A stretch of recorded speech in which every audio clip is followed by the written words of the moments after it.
नमस्कार विद्यार्थी मित्रांनो, शिक्षण प्रसारक मंडळ वणी द्वारा संचालित लोकमान्य टिळक कनिष्ठ महाविद्यालय वणी व शिक्षण प्रसारक मंडळ कनिष्ठ महाविद्यालय वणी यांच्या संयुक्त विद्यमाने आयोजित ऑनलाईन वर्गात मी वर्ग 12वी कलाकरिता विषय राज्यशास्त्र शिकवत आहे। माझं नाव आनंद श्रीपाद नार्लावार असून माझा मोबाईल नंबर 9922778804 आहे। विद्यार्थी मित्र हो, या पूर्वीच्या तासिकेत आपण प्रकरण 4 ला सुरुवात केलेली आहे। त्या प्रकरण 4 चं नाव आहे समकालीन भारत, शांतता, स्थैर्य आणि राष्ट्रीय एकात्मते समोरील आव्हाने। या विषयाच्या अनुषंगानं आपण भारतात राष्ट्रीय एकात्मते समोर कोणती आव्हानं आहे याची चर्चा किंवा राष्ट्रीय एकात्मता निर्माण होण्याकरिता काय केलं पाहिजे याची माहिती आपण या पूर्वीच्या तासिकेमध्ये पाहिलेली आहे। त्यात राष्ट्रीय एकात्मते समोर कोणत्या अडचणी आहेत त्या अडचणींची माहिती आपण पाहिलेली आहे। त्यामध्ये आपण पाहत असताना पाहिलं की भारत हा विविधतेनं नटलेला देश आहे आणि या विविधतेने नटलेल्या देशात एकता निर्माण करणे ही एक गंभीर समस्या भारतासमोर असलेली आपल्याला दिसून येते। भाषिक विविधता, धार्मिक विविधता, जातीय विविधता अशा अनेक प्रकारच्या विविधता भारतात असलेल्या आपल्याला दिसून येते। त्या विविधतेचा अभ्यास आपण मागच्या तासिकेमध्ये केलेला आहे।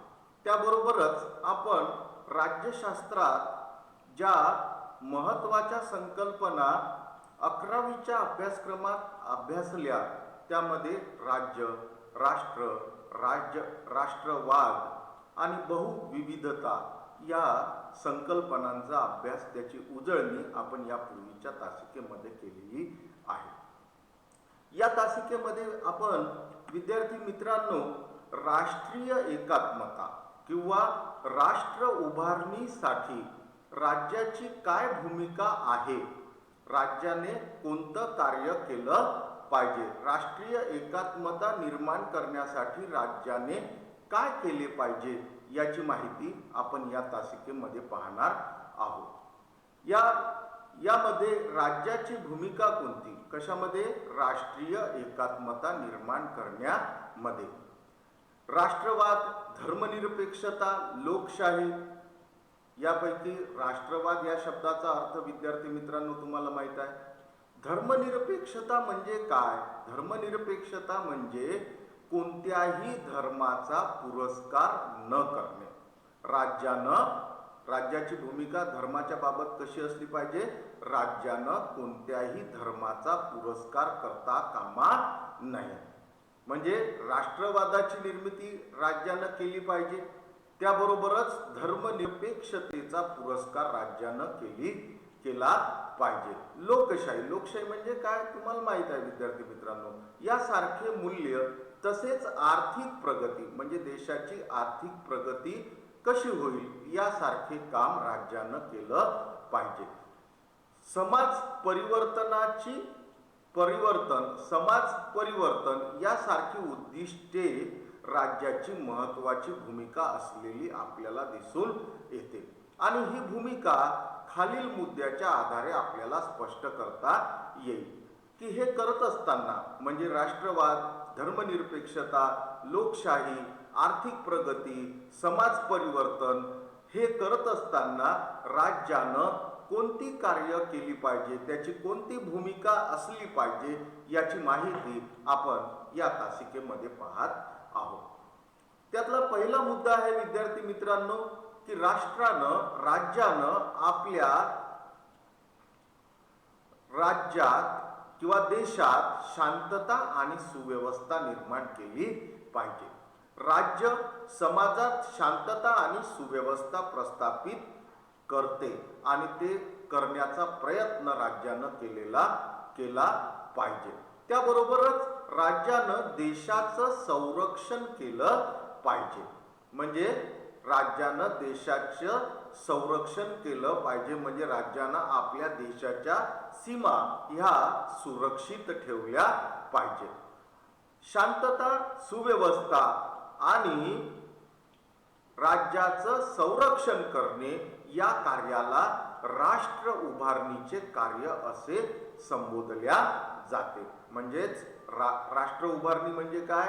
राज्यात शांतता, सुव्यवस्था आणि राज्याचं म्हणजेच देशाचं संरक्षण करणे हे राज्याचं मुख्य कर्तव्य असलेलं आपल्याला दिसून येते.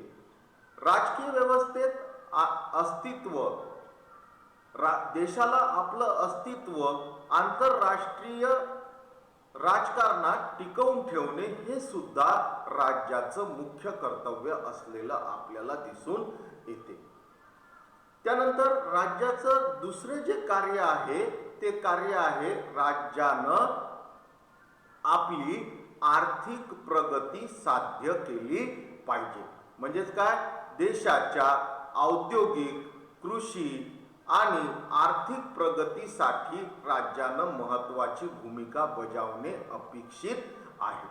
त्यासाठी आर्थिक स्थैर्य, वाढ यातून लोकांचे आर्थिक हित कसे साध्य करता येईल याचा विचार राज्यानं केला पाहिजे. याचा अर्थ समाजवादी व्यवस्था निर्माण करणे असा नव्हे, तर राज्यानं समाजवादी व्यवस्था म्हणजे काय की सर्वच उद्योगधंदे हे राज्यानं निर्माण केले पाहिजे असं नाही, तर राज्यानं आपल्या देशाच्या नागरिकांच्या सुविधेसाठी किंवा प्रगतीसाठी देशाची आर्थिक प्रगती आणि नागरिकांची आर्थिक प्रगती घडवून आणणे अपेक्षित असलेलं आपल्याला दिसून येते.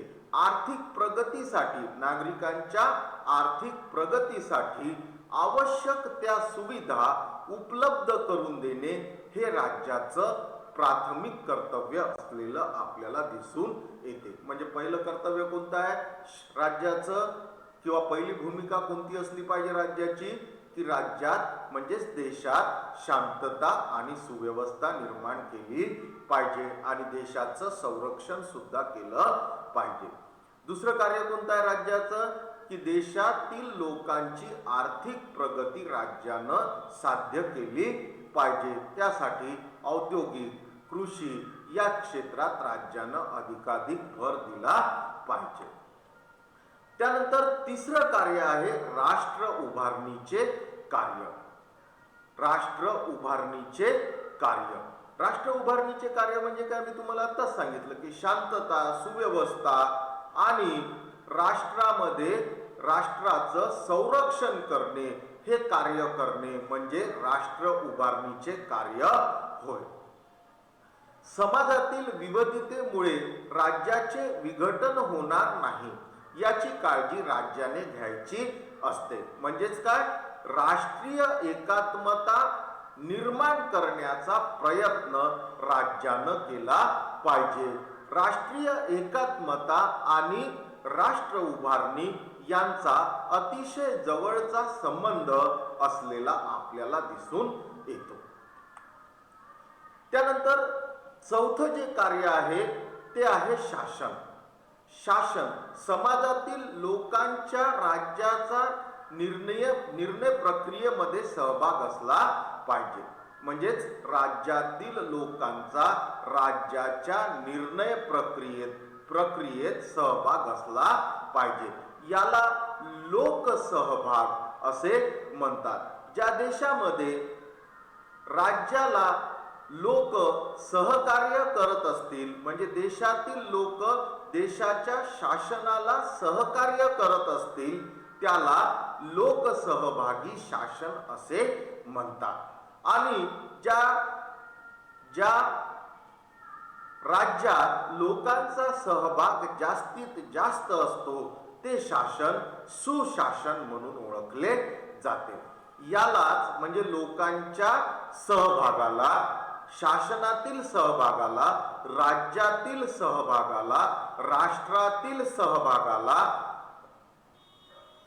राज्याचे लोकशाहीकरण असे म्हणतात किंवा लोकसहभागी राज्य असे म्हणतात. म्हणजे राज्यातील शासनामध्ये कुणाचा, लोकांचा जास्तीत जास्त सहभाग असला पाहिजे, त्याला लोकसहभाग असे म्हणतात किंवा त्याला लोकसहभागी राज्य असे म्हणतात. म्हणजेच काय विद्यार्थी मित्रांनो, तुमच्या लक्षात आलं का की भारत आहे, भारताच्या शासन आहे, या शासनामध्ये ज्या काही घडामोडी घडतात त्या घडामोडींशी आपण काय असलं पाहिजे, एकरूप असलं पाहिजे. लोकांनी शासनाला जास्तीत जास्त सहकार्य केलं पाहिजे, शासनामध्ये सहभाग त्यांनी नोंदवला पाहिजे, तरच सुशासन आपल्या देशात निर्माण होईल आणि लोकसहभागी राज्य आपल्या देशात निर्माण होईल. त्यानंतर पाचवं कार्य आहे राज्याचं, ते कार्य आहे लोककल्याण. लोककल्याण म्हणजे काय, राज्यात राहणाऱ्या लोकांचे जास्तीत जास्त हित जोपासल्या गेलं पाहिजे. म्हणजेच काय, लोकांच्या हिताचे निर्णय राज्यानं घेतले पाहिजे. सामाजिक न्याय, वाजवीपणा, समानता या तत्वांचा वापर राज्यानं लोककल्याणासाठी करणे अपेक्षित असलेलं आपल्याला दिसून येते. त्यासाठी राज्यानं समाजातील जे दुर्लक्षित घटक आहे, म्हणजे समाजातील जो गरीब वर्ग आहे, समाजातील जो दुर्लक्षित घटक आहे, म्हणजे समाजापासून वेगळा पडलेला घटक आहे, यांच्यावर जास्तीत जास्त लक्ष राज्यानं दिले पाहिजे. त्या दुर्लक्षित घटकावर जास्तीत जास्त लक्ष देणे आणि त्यांचं हित किंवा कल्याण घडवून आणणे ही राज्याची प्राथमिक जबाबदारी असलेली आपल्याला दिसून येते. राष्ट्रीय एकात्मता निर्माण करण्यासाठी राज्यात शांतता आणि सुव्यवस्था असणं गरजेचं आहे. राज्याची आर्थिक प्रगती करणं गरजेचं आहे. राष्ट्र उभारणीसाठी म्हणजे राष्ट्रात एकात्मता निर्माण करणं गरजेचं आहे. त्याबरोबरच शासन हे लोकसहभागी शासन असणं गरजेचं आहे. त्याबरोबरच लोकांचं जास्तीत जास्त हित म्हणजे लोककल्याण साधने हे राज्याची प्राथमिक भूमिका असलेली आपल्याला दिसून येते आणि राज्यानं ही कर्तव्य आपल्या राष्ट्र निर्मितीसाठी करणं गरजेचं आहे. या ठिकाणी विद्यार्थी मित्र हो, राष्ट्रीय एकात्मता आणि राष्ट्र उभारणीसाठी राज्याची काय भूमिका असली पाहिजे याची माहिती या 5 मुद्द्यांच्या आधारे आपण स्पष्ट केलेली आहे. तुमच्या पुस्तकातही हे मुद्दे दिलेले आहेत. ते मुद्दे वाचत असताना कोणताही शब्द जर तुम्हाला समजला नाही तर तो तुम्ही मला फोनवर विचारू शकता. तर विद्यार्थी मित्रांनो, ही राज्याची प्राथमिक कर्तव्य असलेली आपल्याला दिसून येतात आणि ती भूमिका राज्यानं चोखपणे बजावली पाहिजे. त्याबरोबरच राष्ट्रवाद, धर्मनिरपेक्षता, लोकशाहीची मूल्य, आर्थिक प्रगती, समाज परिवर्तन यांचा राष्ट्र उभारणीशी जवळचा संबंध असतो. या प्रत्येक शब्दाचा अर्थ विद्यार्थी मित्र आपण सुरुवातीलाच पाहिलेला आहे. राष्ट्रीय एकात्मतेची समस्या सार्वत्रिक आहे, म्हणजे केवळ भारतातच ही समस्या म्हणजे राष्ट्रीय एकात्मता निर्माण करणे ही समस्या केवळ भारताचीच समस्या आहे असं नाही, तर ही समस्या सार्वत्रिक आहे, म्हणजे सर्वच देशांची ही समस्या आहे. त्यामागचं कारण काय आहे की प्रत्येक देशामध्ये हे वेगळ्या धर्माचे, वेगळ्या जातीचे, वेगळ्या पंथाचे, वेगवेगळ्या वर्णाचे लोक असलेले आपल्याला दिसून येतात आणि प्रत्येकाची संस्कृती ही वेगवेगळी असलेली आपल्याला दिसून येते आणि त्या संस्कृतीचं एकत्रीकरण करणे म्हणजे राष्ट्रीय एकात्मता निर्माण करणे हे प्रत्येक देशासमोरची समस्या असलेली आपल्याला दिसून येते. राष्ट्रीय एकात्मता ही सार्वत्रिक समस्या आहे. देशाची एक समान ओळख निर्माण करण्यासाठी समाजातील विविध घटकांमध्ये संवाद साधून सलोखा निर्माण करणे महत्त्वाचे असते. मी तुम्हाला आताच सांगितलं की प्रत्येक देशामध्ये वेगवेगळ्या धर्माचे, वेगवेगळ्या जातीचे, वेगवेगळ्या पंथाचे, वेगवेगळ्या वर्णाचे, वेगवेगळ्या संस्कृती असणारे लोक आहेत. म्हणजेच काय, वेगवेगळ्या समाजातील विविध घटक प्रत्येक देशात असलेले आपल्याला दिसून येतात. तर त्यामध्ये सलोखा म्हणजे त्यामध्ये एकता, त्यामध्ये एकात्मता निर्माण करणे हे महत्त्वाचे असलेले आपल्याला दिसून येते. ही विविधता सामाजिक, सांस्कृतिक, प्रादेशिक, धार्मिक, भाषिक, आर्थिक स्वरूपाची असू शकते. परंतु तरीही एक राष्ट्रीय ओळख असणे म्हणजे राष्ट्रवाद होय. की भारतात अनेक धर्माचे लोक राहतात, अनेक पंथाचे लोक राहतात, परंतु त्यांना आपली धार्मिक ओळख, त्यांना आपली जातीय ओळख बाजूला ठेवून मी भारताचा नागरिक आहे, मी भारताचा नागरिक आहे ही ओळख निर्माण करणे म्हणजे ही राष्ट्रीय ओळख आहे. आणि या राष्ट्रीय ओळखीलाच काय म्हणतात, राष्ट्रवाद असं म्हणतात. अशी एक ओळख निर्माण होण्यासाठी राष्ट्रवाद राष्ट्रीय एकात्मतेचा पुरस्कार करतो. ही जर ओळख निर्माण करायची असेल तर भारतामध्ये असणाऱ्या विविध धर्माच्या लोकांना आपण कोणत्या धर्माचे आहोत, आपण कोणत्या जातीचे आहोत हे विसरून आम्ही फक्त भारताचे नागरिक आहोत ही ओळख आपण निर्माण केली पाहिजे. आपसातील भेदभाव विसरून सलोखा निर्माण करते. राष्ट्रवाद किंवा राष्ट्रीय एकात्मता काय करते, आपसातील भेदभाव नष्ट करते आणि एकतेची भावना लोकांमध्ये निर्माण करते असं आपल्याला लक्षात येते. आपण आपसातील भेदभाव विसरून सलोखा निर्माण करतो.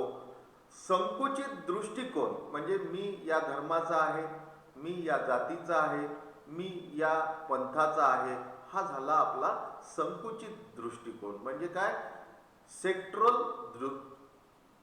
प्रिस्पेक्टिव्ह म्हणजे काय, संकुचित दृष्टिकोन. हा संकुचित दृष्टिकोन न ठेवता आम्ही कोणता दृष्टिकोन ठेवला पाहिजे, राष्ट्रीय दृष्टिकोन ठेवला पाहिजे. म्हणजे मी माझा धर्म बाजूला ठेवला पाहिजे, मी माझी जात बाजूला ठेवली पाहिजे आणि मी माझं पंथ बाजूला ठेवला पाहिजे. आणि मी माझी ओळख निर्माण करत असताना मी कशाचा नागरिक आहे, भारताचा नागरिक आहे. हीच एक म्हणजेच राष्ट्रीय दृष्टिकोन मी ठेवला पाहिजे. राष्ट्रीय एकात्मता निर्माण करण्यासाठी डॉक्टर सर्वपल्ली राधाकृष्णन यांनी एक वाक्य वापरलं. ते वाक्य काय म्हणते की राष्ट्रीय एकात्मता ही वीट अथवा सिमेंटने निर्माण करता येत नाही, ती छन्नी व हातोड्यानेही निर्माण करता येत नाही. म्हणजे घर बांधल्यासारखी काही राष्ट्रीय एकात्मता निर्माण करता येत नाही, तर ती शांतपणे लोकांच्या मनात आणि हृदयात निर्माण व्हावी लागते. म्हणजेच काय की मी पहिले सांगितलं, राष्ट्रीय एकात्मता किंवा राष्ट्र किंवा राष्ट्रवाद ही कोणती संकल्पना आहे, भावनिक संकल्पना आहे. आणि भावना ह्या लोकांच्या मनात किंवा हृदयात निर्माण होतात. तसंच राष्ट्रीय एकात्मतेची भावना ही लोकांच्या मनात आणि हृदयात निर्माण व्हावी लागते असं मत डॉक्टर सर्वपल्ली राधाकृष्णन यांनी मांडलेलं आहे. राष्ट्रीय एकात्मता ही व्यक्ती अथवा गटाची ओळख पुसून टाकते असं नाही. राष्ट्रीय एकात्मता ही एखाद्या व्यक्तीची किंवा गटाची ओळख पुसून टाकते असं नाही, तर ती एक संघ समाज निर्माण करण्याचा प्रयत्नही करत नाही. तर ती फक्त गटाच्या ओळखीपेक्षा राष्ट्रीय ओळख निर्माण करण्याचा प्रयत्न करते. म्हणजे मी माझी जात बाजूला ठेवतो, मी माझा धर्म बाजूला ठेवतो आणि मी फक्त काय म्हणून ओळखल्या जातो? भारताचा नागरिक म्हणून ओळखल्या जातो. पण माझ्या धर्माची किंवा माझ्या जातीची ओळख नष्ट होते का? तर ती ओळख नष्ट होत नाही, तर ती ओळख कायम राहते. परंतु ती ओळख राष्ट्रीय ओळखीच्या अंतर्गत येत असताना आपल्याला दिसून येते. उदाहरणार्थ, जेव्हा आपण म्हणतो की मी भारतीय आहे, तेव्हा ती राष्ट्रीय ओळख असते. आणि तेव्हा मी मराठी आहे, मी तामिळ आहे, मी पंजाबी आहे, मी हिंदू आहे, मी शीख आहे, मी मुसलमान आहे, मी ख्रिश्चन आहे, या ओळख पुसून टाकल्या जात नाही, तर त्या ओळख काय ठरतात? दुय्यम ठरत असताना आपल्याला दिसून येतात. राष्ट्रीय ओळखीपेक्षा दुय्यम ओळखी ह्या गौण ठरतात. अमेरिकेत या सामाजिक व्यवस्थेला, भारतात जशी विविधता आहे तशीच विविधता अमेरिकेत सुद्धा आहे. विद्यार्थी मित्रांनो, लक्षात ठेवा की भारत अनेक धर्माने, अनेक पंथाने, अनेक जातीने, अनेक संस्कृतीने नटलेला, विविधतेने नटलेला देश आहे. तसंच अमेरिका हा विविध देशातील नागरिकांनी, अमेरिका हा विविध देशातील नागरिकांनी, म्हणजे अमेरिकेमध्ये फ्रेंच नागरिक आहे, अमेरिकेमध्ये इंग्लंडचे नागरिक आहे, अमेरिकेमध्ये भारताचे नागरिक आहेत. म्हणजे अनेक देशांचे नागरिक कुठे राहतात? अमेरिकेत राहतात.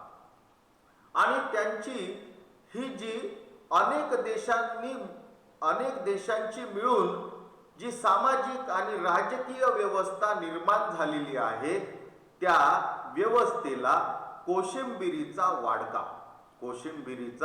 वाडगा म्हणजे सलाद बाउल असे म्हणतात. सलाद बाउल असे म्हणतात. सलाद बाउल म्हणजे काय? मग अनेक देशाचे नागरिक अमेरिकेत वास्तव्य करतात. ते नागरिक आपल्या त्या देशाची ओळख विसरतात आणि मी अमेरिकेचा नागरिक आहे ही राष्ट्रीय भावना जोपासतात. त्या सामाजिक आणि राजकीय व्यवस्थेला कोशिंबिरीचा वाडगा असे म्हणतात. असे अमेरिकेत कोशिंबिरीचा वाडगा ही संकल्पना तिच्या समाज व्यवस्थेसाठी, राजकीय व्यवस्थेसाठी वापरल्या जात असताना आपल्याला दिसून येते. प्रादेशिक, वांशिक, भाषिक, धार्मिक विविधता राष्ट्र मान्य करते आणि त्याबरोबरच एकीची भावना जतन, दृढ आणि बळकट करते. तुमची वांशिक भावना राज्याला मान्य आहे, राष्ट्राला मान्य आहे. तुमची धार्मिक भावना राष्ट्राला मान्य आहे, परंतु त्या भावनेबरोबरच तुम्ही एका देशाचे नागरिक आहे, तुम्ही एका राज्याचे नागरिक आहे, ही भावना आपल्या मनामध्ये बळकट झाली पाहिजे. ही भावना बळकट होणे म्हणजेच राष्ट्रीय एकात्मता निर्माण होणे होय. राष्ट्रीय एकात्मता निर्माण करण्यासाठी मी माझी जात, माझा धर्म, माझा वंश, माझा पंथ, माझी संस्कृती ही बाजूला ठेवून मी काय केलं पाहिजे? मी भारताचा नागरिक आहे ही भावना मी जोपासली पाहिजे. त्यालाच काय म्हणतात? राष्ट्रीय एकात्मता असे म्हणतात. तर मित्रहो, अमेरिकेत कोशिंबिरीचा वाडगा का म्हटल्या जाते हे तुम्हाला समजलं असेलच. पुन्हा सांगतो की अमेरिकेत अनेक देशांचे लोक येऊन वास्तव्य करतात. अमेरिकेत मूळ कोणताही नागरिक नव्हता. तिथे फ्रेंच, जर्मन, इंग्लंड, भारत असे विविध देशाचे नागरिक त्या ठिकाणी भांडवलवाद असल्यामुळे उद्योगधंद्याच्या निर्मितीसाठी गेलेले आहे, परंतु त्यांना आता तिथलं अमेरिकेचं नागरिकत्व मिळालेलं आहे. मग त्यांनी काय केलं की आपली जी जुनी ओळख आहे की मी फ्रेंच आहे, मी जर्मन आहे, मी आफ्रिकन आहे, मी आशियन आहे, ही ओळख त्यांनी बाजूला ठेवली आणि मी अमेरिकेचा नागरिक आहे ही ओळख त्यांनी निर्माण केली. त्याला अमेरिकेत काय म्हटलं जाते, त्या व्यवस्थेला किंवा त्या सामाजिक व्यवस्थेला किंवा त्या राजकीय व्यवस्थेला अमेरिकेत कोशिंबिरीचा वाडगा ही संकल्पना वापरली जाते. विद्यार्थी मित्र हो, अमेरिकेचा इतिहास तुम्ही इतिहासामध्ये पाहिलेला आहे. 15व्या शतकामध्ये अमेरिकेमध्ये कोणताही नागरिक नसलेला आपल्याला दिसून येतो. तुम्हाला इतिहासाची थोडक्यात माहिती मी या ठिकाणी देतो आहे. इंग्लंडचा शास्त्रज्ञ कोलंबस याने समुद्रात भ्रमण करत असताना तो अमेरिकेच्या भूप्रदेशावर पोहोचला आणि त्याला तिथे मोठा भूप्रदेश सापडला आणि मग त्याने इंग्लंडमध्ये जाऊन इंग्लंडच्या जी औद्योगिक क्रांती झाली होती, जी भांडवलशाही क्रांती झाली होती, त्या भांडवलदारांना हा भूप्रदेश आपले उद्योगधंदे निर्माण करण्यासाठी चांगला आहे असं मत मांडलं आणि मग इंग्लंडमधील अनेक व्यापाऱ्यांनी अमेरिकेमध्ये आपले उद्योगधंदे उभे करायला सुरुवात केलेली आपल्याला दिसून येते. मग ज्या ज्या देशात औद्योगिक क्रांती घडून आली त्या देशांतील जे उद्योगपती होते त्यांनी अमेरिकेकडे वाटचाल करायला सुरुवात केलेली आपल्याला दिसून येते. मग तिथे फ्रेंच आले, म्हणजे फ्रान्सचे नागरिक आले, डच आले, इंग्लंडचे नागरिक आले आणि या नागरिकांनी हळूहळू अमेरिका ही वसाहत वसवलेली आपल्याला दिसून येते. ही माहिती आपण इतिहासात पाहिलेली आहे. अशी विविधता म्हणजे विविध देशांचे नागरिक अमेरिकेत असलेले आपल्याला दिसून येतात आणि या विविधतेने नटलेल्या म्हणण्यापेक्षा विविध देशांच्या नागरिकांनी निर्माण झालेल्या अमेरिकेच्या समाज व्यवस्थेला मेल्टिंग पॉट ही संकल्पना वापरली जाते. या मागची मूळ कल्पना अशी की पूर्ण राष्ट्र हे एक मोठ्या घड्यासारखे आहे. पॉट म्हणजे काय? पॉट म्हणजे भांड, घडा. अमेरिका हे काय आहे? एक मोठा घडा आहे. अमेरिकेत प्रवेश करणारा व्यक्ती या मोठ्या घड्यामध्ये आणि कालांतराने अमेरिकेच्या व्यवस्थेमध्ये आणि तिथल्या समाजामध्ये एकरूप होत असताना आपल्याला दिसून येतो. मेल्टिंग पॉट म्हणजे विरघळणारा, जिथे ज्या पॉटमध्ये कोणतीही वस्तू टाकली की ते विरघळून जाते त्याला मेल्टिंग पॉट असं म्हणतात. तर अमेरिका हा एक मेल्टिंग पॉट आहे आणि या मेल्टिंग पॉट मध्ये जर कोणताही व्यक्ती आला तर तो व्यक्ती त्या मेल्टिंग पॉट मध्ये विरघळून जातो. मग तो इंग्लंडचा व्यक्ती येऊ, भारताचा व्यक्ती येऊ किंवा आफ्रिका खंडातील व्यक्ती येऊ किंवा आशिया खंडातील व्यक्ती येऊ, त्या अमेरिकेच्या समाज व्यवस्थेमध्ये तो विरघळून जातो आणि त्याला त्या विरघळून गेलेल्या व्यवस्थेला मेल्टिंग पॉट असं म्हणतात. प्रत्येक व्यक्ती अमेरिकेच्या संस्कृतीशी एकरूप होत असताना आपल्याला दिसून येते. या अमेरिकेमध्ये तुम्हाला मी पहिलेच सांगितलं की अमेरिकेमध्ये अनेक देशाचे लोक असलेले आपल्याला दिसून येतात. व्यापारासाठी हे लोक त्या ठिकाणी गेलेले आहे, परंतु आज अमेरिकन समाजाचा ते एक भाग झालेले आहे. अमेरिकेत इटालियन लोक आहे, फ्रेंच आहे, जर्मन आहे, आफ्रिकन आहे, आशिया खंडातील लोक आहे. हे सर्व लोक त्या ठिकाणी गेले, परंतु त्या अमेरिकेच्या समाज व्यवस्थेत ते विरघळून गेले आणि त्यांनी अमेरिकेची एक नवीन संस्कृती तयार केलेली आहे. त्यानंतर अमेरिकेच्या संस्कृतीसाठी वापरला जाणारा जो दुसरा शब्द आहे तो आपण पाहिला की तो आहे सलाद बाउल, म्हणजे कोशिंबिरीचा वाटका. म्हणजे कोशिंबिरीचा वाटका. कोशिंबिरीचा वाटका मी तुम्हाला समजावून सांगितलं की हे जे लोक आहेत, इटालियन आहे, फ्रेंच आहे, जर्मन आहे, आफ्रिकन आहे, हे लोक अमेरिकेच्या या संस्कृतीशी एकरूप झाले, परंतु त्यांनी स्वतःची संस्कृती मात्र विसरली नाही. म्हणजे सलाद बाउल म्हणजे कोशिंबिरीचा वाटका मात्र त्यांनी बदलवलेला नाही. कोशिंबिरीचा वाटका म्हणजे काय की आपण कोशिंबिरी करत असताना त्यामध्ये दही टाकतो, टमाटे टाकतो, सांबार टाकतो, अशा प्रकारे वेगवेगळे काकडी टाकतो, अशा प्रकारे वेगवेगळे पदार्थ आम्ही त्यात टाकतो आणि ते सर्व पदार्थ मिळून काय तयार होते, कोशिंबिरी तयार होते. परंतु जरी त्याला आम्ही कोशिंबिरी म्हणतो, बरोबर आहे ना, आणि ती ज्या भांड्यात असते त्याला कोशिंबिरीचा पॉट म्हणजे सलाद बाउल असं आम्ही त्याला म्हणतो. परंतु जरी ती कोशिंबिरी तयार झालेली असली तरी तिथली टमाट्याची ओळख, जर तुम्हाला टमाटे वेगळे काढा म्हटलं तर तुम्हाला काढता येईल की येणार नाही, त्यातला सांबार वेगळा काढा म्हटलं तर तुम्हाला काढता येईल की काढता येणार नाही, काढता येईल. म्हणजेच काय की जरी कोशिंबिरी नावाची नवीन वस्तू तयार झालेली असली तरी जुन्या वस्तू आपली ओळख मात्र सोडत नाही, आपली ओळख मात्र त्या सोडत नाही आणि त्या एकत्रित चवेला कोशिंबिरी म्हणजे टमाट्याची चव, दह्याची चव, सांबाराची चव, ह्या सर्व चवी त्यात एकरूप होतात आणि त्या चवीला कोशिंबिरीची चव म्हणून आपण ओळखल्या जाते. तर अमेरिकन संस्कृती ही एका सलाद बाउलची संकल्पना या संस्कृतीसाठी वापरलेली आहे. अनेक संस्कृतीचं एकत्रीकरण या संस्कृतीमध्ये झालेलं आपल्याला दिसून येते. प्रत्येकाची वेगळी संस्कृती जणू कोशिंबिरीतल्या वेगळ्या घटकासारखी असलेली आपल्याला दिसून येते.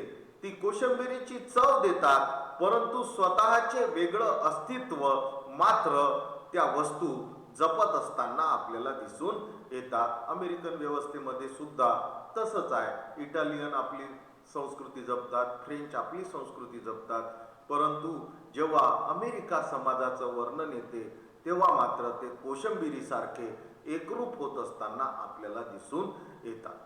अशा प्रकारे कोशिंबिरीचा वाटका हे संकल्पना वैविध्यपूर्ण संस्कृतीसाठी आणि बहुविध समाजासाठी वापरले जात असताना आपल्याला दिसून येते. विद्यार्थी मित्र, तुम्ही माहित आहे का या संकल्पनेखाली मेल्टिंग पॉट म्हणजे काय आणि सलाद बाउल म्हणजे कोशिंबिरीचा वाटका म्हणजे काय याचा अभ्यास आपण या ठिकाणी केलेला आहे. मेल्टिंग पॉट म्हणजे सर्वच विरघळून जाणारं भांड आणि कोशिंबिरीचा वाटका म्हणजे सलाद बाउल. विद्यार्थी मित्रांनो, या ठिकाणी आपली ही दुसरी तासिका संपत आहे. त्यावेळी तुम्ही आपला या तासिकेचा गृहपाठ आपण लिहून घेतला पाहिजे. त्यातला पहिला प्रश्न आहे, राज्याची भूमिका कोणती? राज्याची भूमिका कोणती?